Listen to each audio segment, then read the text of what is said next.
ఇర్మియా గ్రంథము 24:6 పడగొట్టక వారిని కట్టెదను, పెళ్లగింపక వారిని నాటెదను. ఏలియాతో దేవుడు అంటాడు, పడిపోయిన బలిపీఠమును కట్టమని. ఇజ్రాయేలు భక్తులు పడిపోయారు, విశ్వాస జీవితంలో దేవునికి దూరం అయ్యారు.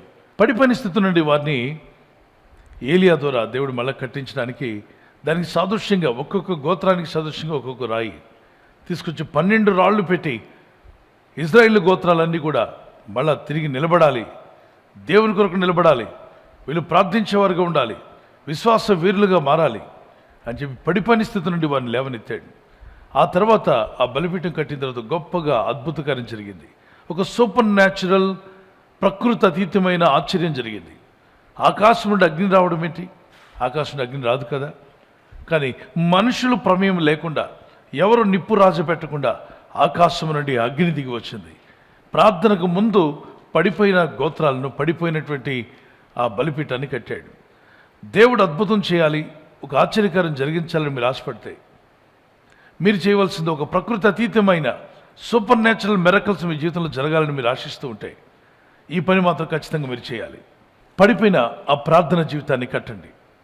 దేవుడు చేస్తాడు కార్యం. ముందు అగ్ని రాదు, ముందు సూపర్ న్యాచురల్ కార్యాలు జరగవు. మనం చేయవలసిందని మనం చేయాలి. మనల్ని మనం సరి చేసుకోవడానికి, ప్రార్థన జీవితాన్ని కట్టుకోవడానికి ప్రయత్నం చేయండి. ఇక మీరు కట్టలేనిది ఆయన కడతాడు.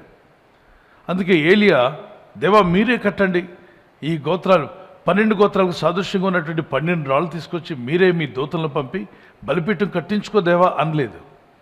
ఆయన పని కట్టుకుని ఒక్కొక్క బండను మోసుకుని తీసుకొచ్చి ఒక దగ్గర పెట్టి తన సాయశక్తిలో పోరాడి ఆ బండలన్నీ కూడా 12 రాళ్ళు చేయలేవు లెక్క చూసుకున్నాడు.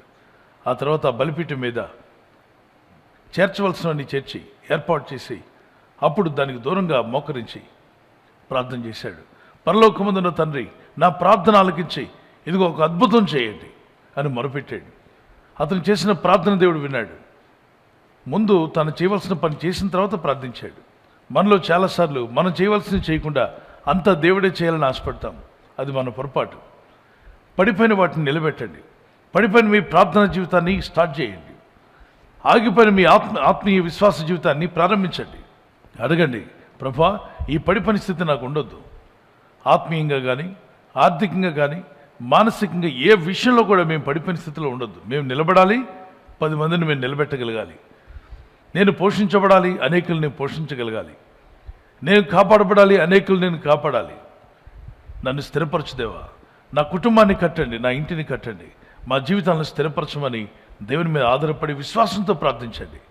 ఆ విధంగా ఏలియా ప్రార్థించగా ఆకాశం నుండి అగ్ని దిగి వచ్చింది.